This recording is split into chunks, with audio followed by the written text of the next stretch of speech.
Hello दोस्तों, मैं जितेंद्र कुमार आज आपके लिए लेके आया हूँ कुछ महत्वपूर्ण प्रश्न क्लास 10 के मैथमेटिक्स के जो सन 2023 के पेपर में संभावित प्रश्न होंगे।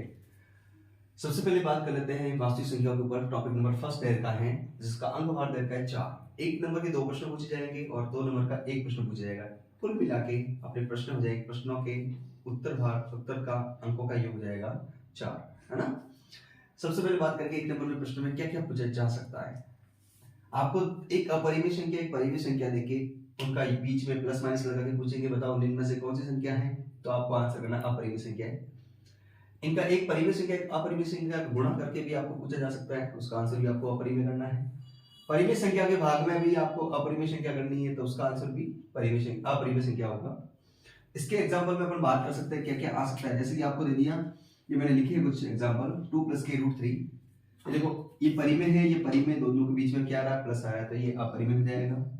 ये अपरिमेय राशि है, पाई एक अपरिमेय होता है। सीधा सीधा प्रश्न भी आ सकता है पाई है ऑप्शन में परिमेय अपरिमेय और वास्तविक संख्या इस प्रकार से। तो आपको हो सकता है इसमें 2 ऑप्शंस भी हो, तो अपरिमेय और ये परिमेय है, दोनों को जोड़ा तो आंसर अपरिमेय आएगा।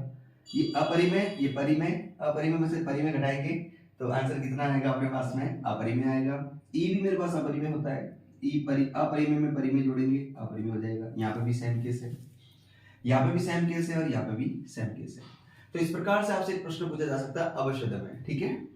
उसके बाद बात करते हैं परिमेय में क्या पूछा जा सकता है। इस प्रकार से रूट वाली संख्या दे देंगे अपरिमेय, अशांत अनावर्ती। उसके बाद में ये भी रूट में है, √5। रूट परफेक्ट स्क्वायर नहीं होना चाहिए रूट के अंदर, है ना, मतलब पूर्ण वर्ग नहीं होना चाहिए। जैसे 25 हो गया, ठीक है। और उसके बाद में 9 हो गया, 121 हो गया। इस प्रकार से रूट में नहीं होना चाहिए। अगर ऐसा प्रश्न संख्या उसमें आती है तो वो मेरे पास में अपरिमेय नहीं होके परिमेय हो जाएगा, राइट। इस प्रकार से अपने को प्रश्न पूछा जा सकता है। फिर एक प्रश्न आता है परिमेय संख्या का दशमलव प्रसार। अब परिमेय संख्या का दशमलव प्रसार आपके पास में शांत होगा या अशांत होगा, इस प्रकार का प्रश्न भी पूछा जा सकता है।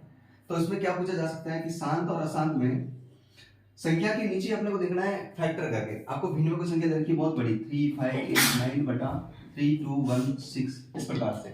तो आपको जो हर में जो संख्या है उसका क्या करना है, आपको अभाज्य गुणनखंड करने हैं और आपको देखना है 2 की पावर m और 5 की पावर n। इसका मतलब 2 के और 5 के टुकड़े ही बने।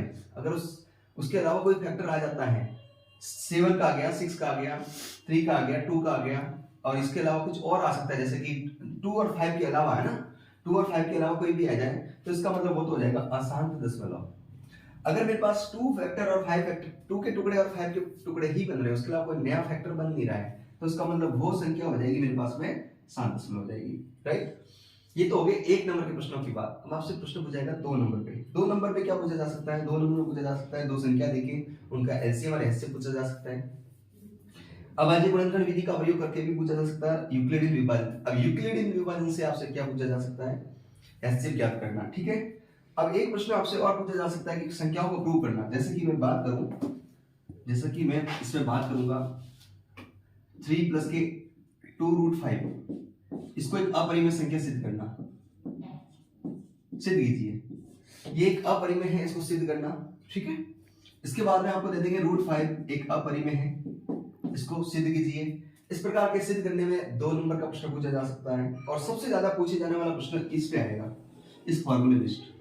2 संख्याओं का गुणनफल बराबर एलसीएम × एचसीएफ। इसमें से आपको 2 संख्या दे देगा, उनका एलसीएम दे देगा, उनका एचसीएफ दे देगा, ठीक है ना।